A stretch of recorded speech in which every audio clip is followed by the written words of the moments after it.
के गैंगरेप करते होंगे, कोई नौजवान केवल 3500 रुपए के कर्जे के कारण न केवल अपनी जिंदगी लीला को समाप्त करता है, पूरे परिवार का जीवन समाप्त करके वो अपने प्राणों का त्याग कर देता है।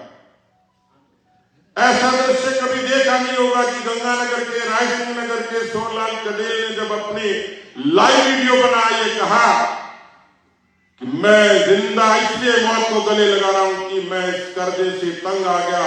रायसिंह नगर के ठाकरी गांव का वो किसान फेसबुक लाइव करते करते अपनी जिंदगी खत्म कर देता। जिस प्रदेश के मुखिया को किसी अबला के 35 टुकड़े कर दिए जाना सामान्य घटना लगती हो, एक बरस का आंकड़ा 6337 हो, 17 बलात्कार और 7 हत्याएं जिसके खाते में दर्ज हो, 8.25 लाख मुकदमे राजस्थान की धरती पर पहली बार दर्ज होते हो, और आपके घर में कोई नवजात पैदा होता होगा, आप आनंद और खुशियां मनाते होंगे। लेकिन इसी कांग्रेस पार्टी के इसी मुख्यमंत्री की सरपरस्ती में जब कर्जे का आंकड़ा 5 लाख करोड़ के लगभग पहुंचता होगा, तो आपका वो पोता, वो बेटा 80,000 रुपए का कर्जा लेकर पैदा होता होगा, तो अखबार का वो हेडलाइन आपका स्वाद बिगाड़ देगी। मैं आप सब लोगों का इसलिए अभिनंदन करना चाहता हूं कि आज एक ऐसे अवसर पर जब युद्ध की तैयारी है,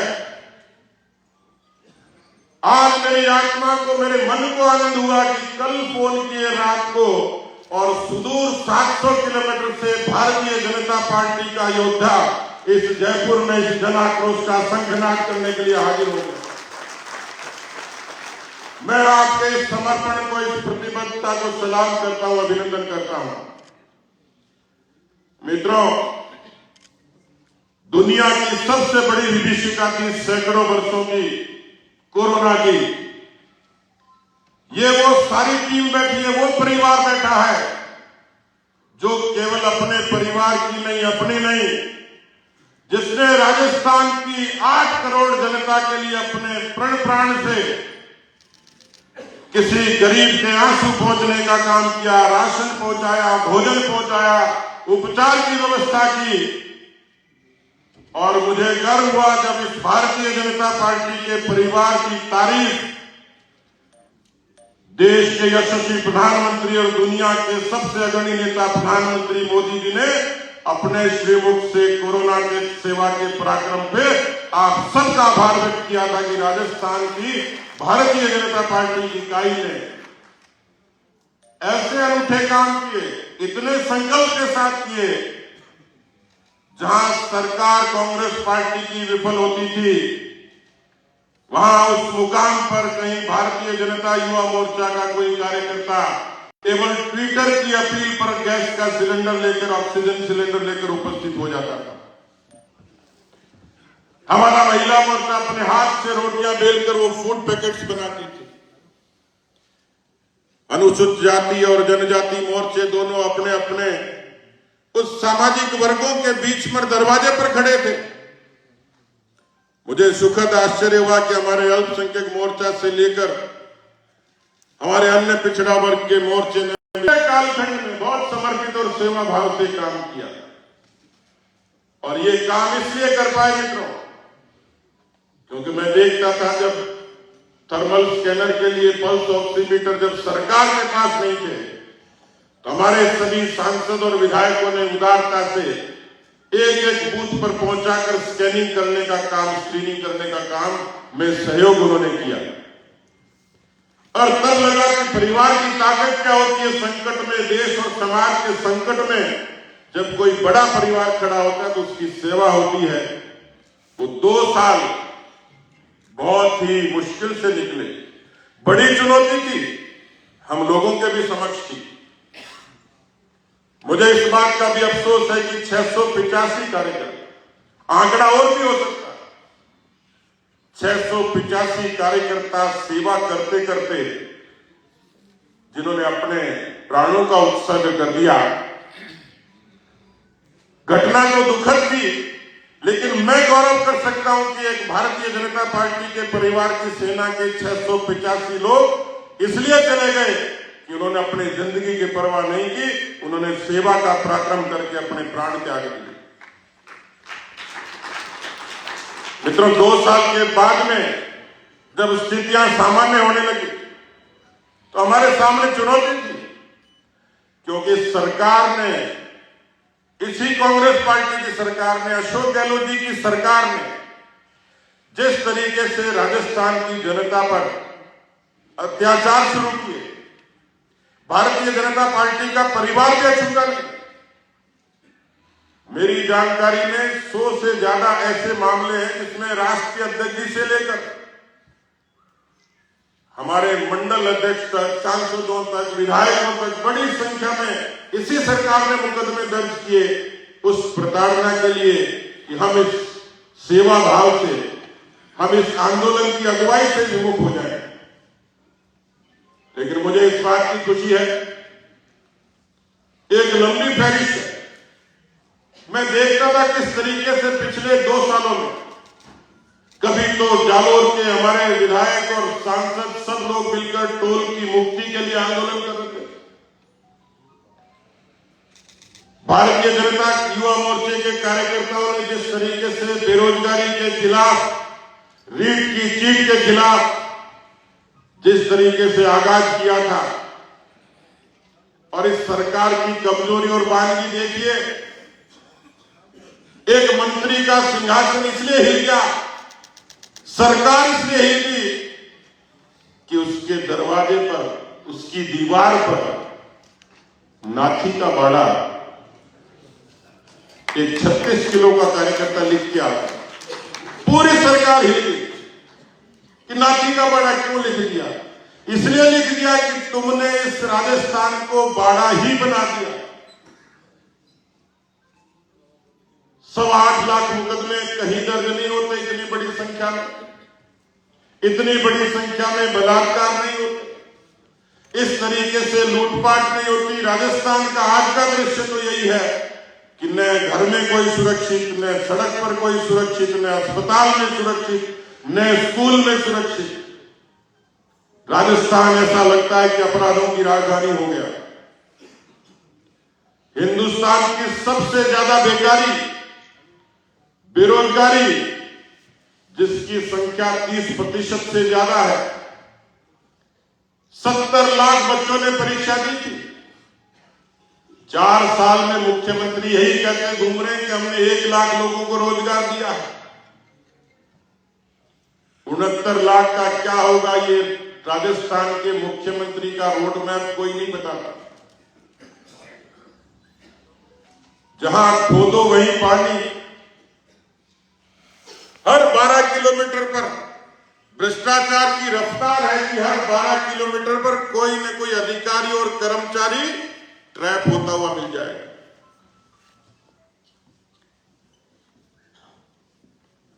अभी दुनिया के अंतर्राष्ट्रीय नेता श्रीमान राहुल गांधी जी, मैंने कुछ कहा नहीं, आप खुद ही हंस रहे हो, भारत जोड़ो यात्रा पर राजस्थान आएंगे। कांग्रेस के लोग मेरे से नाराज हो गए। मैंने कहा कि देश को तोड़ने का काम उन्होंने किया। यदि नेहरू जी की सत्ता की भूख नहीं होती और जिन्ना की सत्ता की लिप्सा नहीं होती तो हिंदुस्तान के 2 टुकड़े नहीं होते। लेकिन मैं राहुल गांधी जी का अभिनंदन करना चाहूंगा कि गांधी जी ने कहा था कि कांग्रेस तो एक आंदोलन का हिस्सा था, इसको खत्म कर देना चाहिए। भला आदमी इसी काम में लगा है। गांधी जी का कोई सच्चा अनुयायी है जिसने बात को समझ लिया और पकड़ लिया, उसका नाम राहुल गांधी। लेकिन राजस्थान की धरती पर जो कदम रखेंगे, मेरा पहला सवाल होगा, पता नहीं उस 2018 की जनसभा में किसने आपको पर्ची पहुंचाई, और जब वो गिनती गिन रहे थे तो मुझे तेजाब की माधुरी दीक्षित याद आ रही थी। अच्छा, आपको भी याद है? 1 2 3 4 5 6 7 8 9 10 तक गिनती गिनूंगा, किसानों का पूरा कर्जा माफ कर दूंगा। एक बात तो मुझे भी भ्रम हो गया कि मेरे छोटे भाई इसी बात से तंग है कि पूरा ही कर्जा माफ कर देगा तो उसको भी आसानी हो जाएगी, मैं तो इसी की आरती उतारने लग जाऊंगा। ये काम तो भगवान कृष्ण भी नहीं कर सकते थे। भला आदमी राहुल गांधी 10 तक गिनती गिनूंगा और किसानों का पूरा कर्जा माफ कर दूंगा। राजस्थान के 60 लाख किसान 1,20,000 करोड़ के कर्जे के माफी का आज भी इंतजार करते हैं। राजस्थान की धरती पर यदि राहुल गांधी कदम रखे तो ये घोषणा पूरी करके आए तो मानेंगे कि तुम्हारी बात की और जबान में सच्चाई है, वरना आपके इस पाखंड को आप कितनी ही यात्रा कर लो, राजस्थान का किसान, राजस्थान का जवान। मुझे पता लगा कि उनकी मालाखेड़ा में सभा है। अलवर के मालाखेड़ा में बड़ा रोचक वाकया हुआ। राहुल गांधी जी भाषण दे रहे थे, उन्होंने कहा कि सरकार आई और तुरंत नौकरी। तो एक नौजवान खड़ा था, पूछा क्या नाम है तुम्हारा? उस नौजवान ने कहा कि रूप सिंह। रूप सिंह की नौकरी पक्की। अब 4 साल हो गए, रूप सिंह बेचारा चक्कर काटते ही घूम रहे हैं। कोई मालाखेड़ा है, मुझे कहीं रूप सिंह मिले या आपको कहीं मिले तो राहुल गांधी जी के पास जरूर भेजिए, मैं भी ढूंढ रहा हूं। इसलिए जब राजस्थान की धरती पर कदम रखें तो इन बातों का जवाब जरूर लेकर आए। ये तो भला हो देश के प्रधानमंत्री नरेंद्र मोदी जी का कि कांग्रेस ने तोड़ने का काम किया, मोदी जी ने जोड़ने का काम किया। मन की बात के जरिए किया, तरंगों के जरिए किया, भारतमाला के जरिए किया, रेल के जरिए किया, उड़ान के जरिए किया। इस देश को यदि आप दृश्य देखेंगे तो आपके रोंगटे खड़े हो जाएंगे मित्रों, किस तरीके से पूरे भारत को एक सुंदर सी माला में, सुंदर से नक्शे में अपनी योजनाओं के जरिए पिरोया। कोई कल्पना नहीं करता था। मैं उनका उत्तराखंड चुनाव से पहले का भाषण सुन रहा था। उन्होंने कहा कि उत्तराखंड के लोग देहरादून में ट्रेन देखने के लिए आते हैं। उन्होंने कहा कि प्रधानमंत्री के नाते मेरा मिशन है कि जो लोग जहां से ट्रेन देखने आते हैं उनके गांव तक मैं ट्रेन पहुंचा दूं। पूरा पूर्वोत्तर में ट्रेन के नेटवर्क को विकसित करना, कश्मीर में नेटवर्क विकसित करना, इतनी योजनाएं थी जिसके जरिए पूरे देश को उन्होंने जोड़ा। इसलिए मित्रों, आज ये आगाज है, ये शंखनाद है। सत्ताएं जब निरंकुश होती हैं, उस सत्ता के खिलाफ, अराजकता के खिलाफ, जंगल राज के खिलाफ, कुशासन के खिलाफ, भ्रष्टाचार के खिलाफ, ये हमारा युग धर्म है कि हम राजस्थान की जनता के बीच में लोक जागरण का काम करें, अलग है। मित्रों, आप में से बहुत लोगों ने 1975 की इमरजेंसी को सुना होगा। यहां कमतर लोग हैं जिन्होंने उस इमरजेंसी को देखा भी, भुगता भी है। आज राजस्थान का वही दृश्य है। राजस्थान की 8 करोड़ जनता आपसे न्याय मांगती, क्योंकि वो न्याय दे नहीं रहे। हम लोग राजस्थान की 8 करोड़ जनता के लिए, उनके लोक कल्याण के लिए, केवल सत्ता के लिए नहीं, उनकी सेवा के लिए संकल्पित हैं। स्वर्गीय भैरव सिंह शेखावत जी की जन्म शताब्दी है, उनकी सरकार से लेकर वसुंधरा जी की सरकार तक, वाजपेयी जी से लेकर मोदी जी की सरकार ने इस राजस्थान की दिशा को, दशा को बदलने का काम किया। पिछले दिनों रेल मंत्री अश्विनी वैष्णव जी आए, आपको भी संज्ञान में नहीं होगा, अकेले 56,000 करोड़ रुपए का तो रेल नेटवर्क को विकसित करने में राजस्थान को 56,000 करोड़ रुपए मोदी जी की सरकार ने दी। 77 लाख किसान प्रधानमंत्री किसान सम्मान निधि का आनंद लेते हैं, 63 लाख महिलाएं, 85 लाख शौचालय। इस राजस्थान को हिंदुस्तान की सरकार ने जिस तरीके से खुशहाली के रास्ते पर बुनियादी सुविधाओं को विकसित करने में लगाया, उसके उलट राजस्थान की यह सरकार राजस्थान की प्रजा के आंखों में आंसू उसकी दोषी है। अबला की अस्मत इस तरीके से लूटी जाए उसकी दोषी है। कोई बेरोजगार अवसाद में आत्महत्या कर ले उसकी दोषी है। कोई किसान कर्जे की तंगी से दुनिया से चला जाए उसकी दोषी है। मुझे पिछले दिनों मुख्यमंत्री जी के निर्वाचन क्षेत्र में जाने का मौका मिला। मैंने एक लाइव वीडियो जारी किया और कोई प्राइवेट नहीं था, मैं जोधपुर के नजदीक कहीं किसी गमी में गया था। मुझे यह कहा कि कार्यकर्ताओं ने कहा कि ज्यादा समय नहीं लगेगा, आधा घंटा लगेगा, आप जाके आ जाओ। था तो 30 किलोमीटर, पर मुझे 1.5 घंटा लगा। ये पता नहीं लग रहा था कि खड्डे में सड़क है, सड़क में खड्डा है। इतने खड्डे थे जितने कांग्रेस पार्टी के शासन पार्टी में।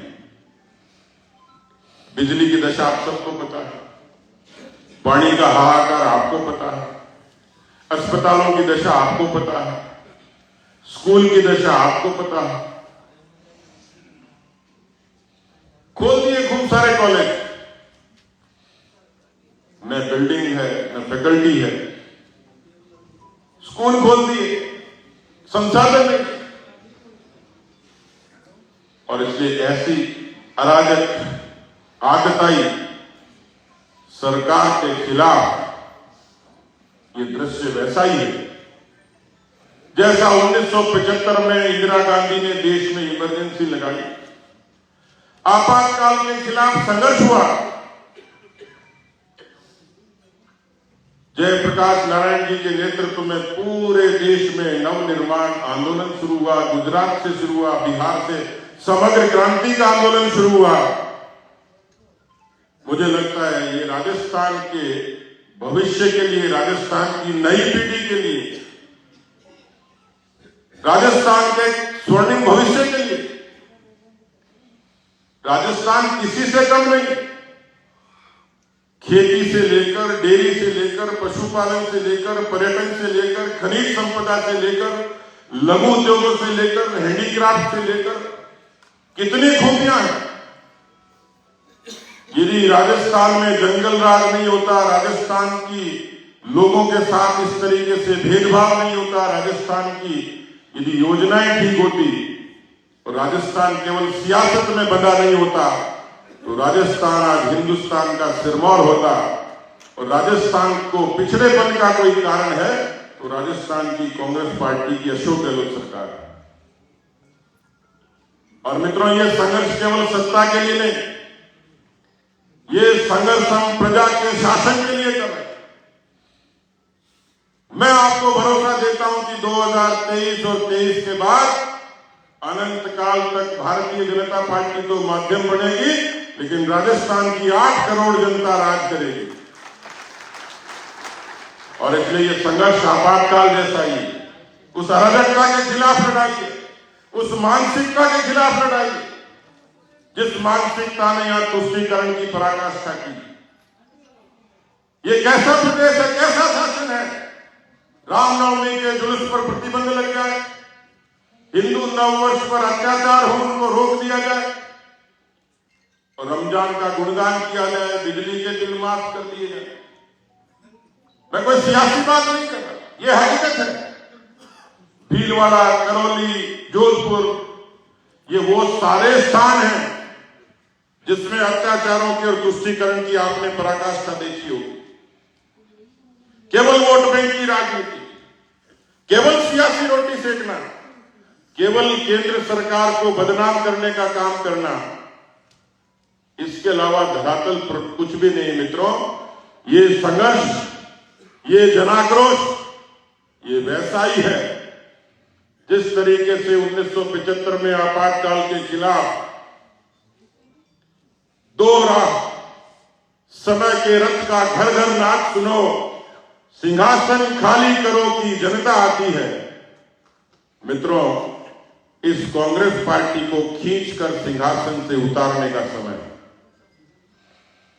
राजस्थान की सत्ता बदलती है परसेप्शन से, जनधारणा से। राजस्थान की सत्ता बदलती है एंटी इनकम्बेंसी से, सत्ता विरोधी रुझान के कारण। लेकिन ये इस समय केवल एंटी इनकम्बेंसी नहीं, जनाक्रोश है। मोदी जी का नाम और मोदी जी का काम, ये राजस्थान की आवाम के लिए, पार्टी के कार्यकर्ताओं के लिए एक ताकत है।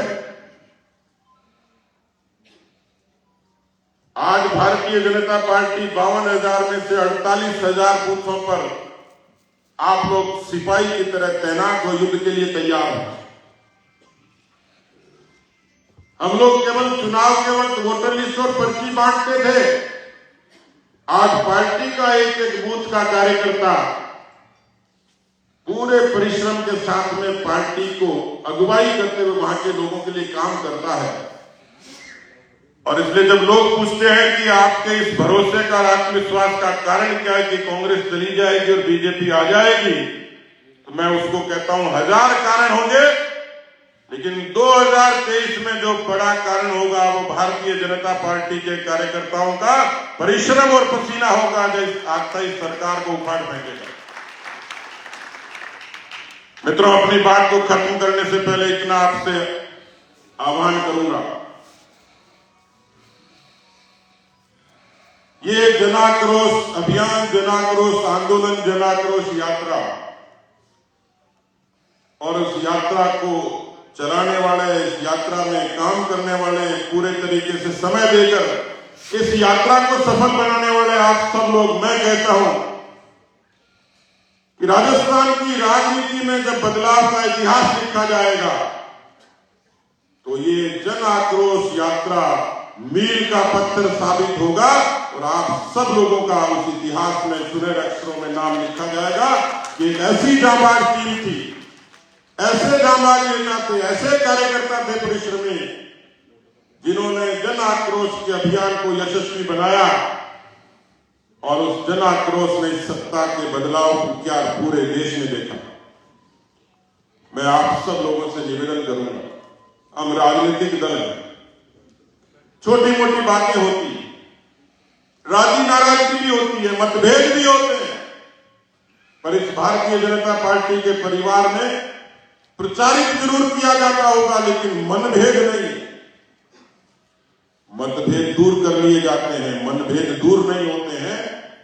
हम सब लोग एक गाजर पर बैठकर भारतीय जनता पार्टी के दुरंगे के लिए, कमल के फूल के प्रति समर्पित होते हुए, क्योंकि छोटी मोटी बातें आएंगी, यात्रा जाएगी तो कौन यात्रा में भाषण देगा, कौन यात्रा को चलाएगा, किसका नाम होगा,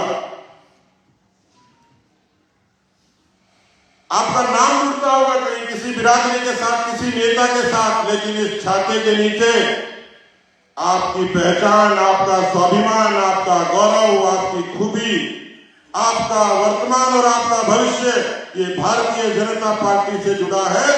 किसी विरोधी को 1 इंच भी मौका नहीं मिल जाए तो इस यात्रा में आपकी आलोचना के लिए खड़ा हो जाए। मैं इस परिवार के उम्र और अनुभव में कम हूं, लेकिन मुखिया के नाते आपसे अपील करूंगा, छोटी मोटी बात हो जाए अपने स्तर पर उसको ठीक कर लीजिएगा। मुझे खुशी होगी कि 200 विधानसभा क्षेत्रों में ये जनाक्रोश यात्रा केवल राजस्थान नहीं, हिंदुस्तान में राजनीतिक बदलाव की क्रांति का एक नया अध्याय लिखेगी। इन्हीं शुभकामनाओं के साथ बहुत बहुत धन्यवाद। जय हिंद, जय भारत।